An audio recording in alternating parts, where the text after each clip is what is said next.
Nowadays, we take curiosity for granted.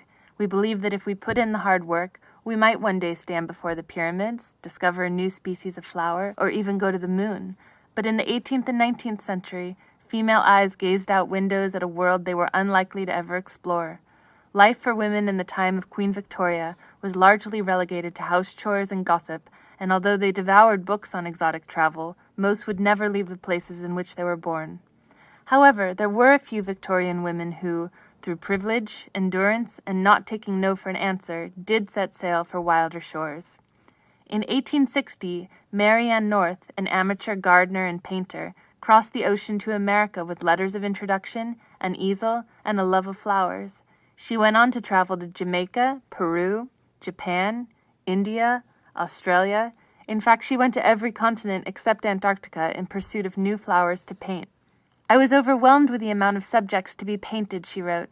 "The hills were marvelously blue, piled one over the other beyond them. I never saw such abundance of pure color. With no planes or automobiles, and rarely a paved street, North rode donkeys, scaled cliffs, and crossed swamps to reach the plants she wanted, and all this in the customary dress of her day, floor-length gowns."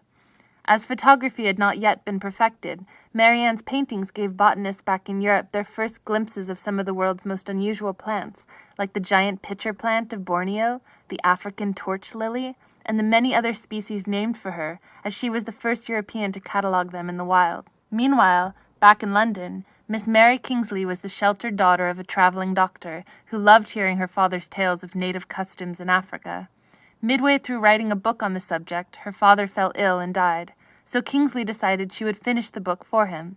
Peers of her father advised her not to go, showing her maps of tropical diseases, but she went anyhow, landing in modern-day Sierra Leone in 1896 with 2 large suitcases and a phrase book. Traveling into the jungle, she was able to confirm the existence of a then mythical creature, the gorilla.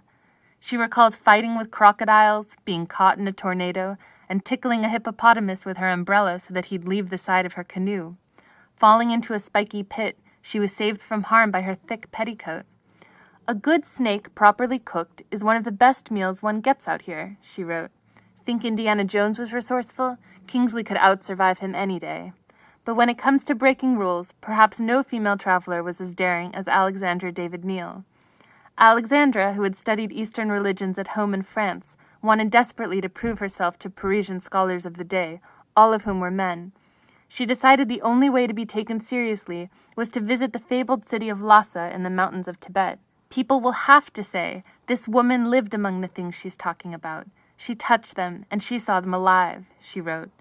When she arrived at the border from India, she was forbidden to cross, so she disguised herself as a Tibetan man.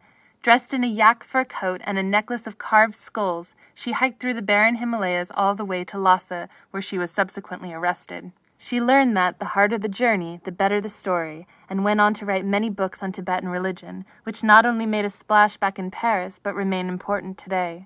These brave women, and others like them, went all over the world to prove that the desire to see for oneself not only changes the course of human knowledge, it changes the very idea of what is possible. They used the power of curiosity to try and understand the viewpoints and peculiarities of other places, perhaps because they themselves were seen as so unusual in their own societies. But their journeys revealed to them something more than the ways of foreign lands. They revealed something only they themselves could find, a sense of their own self.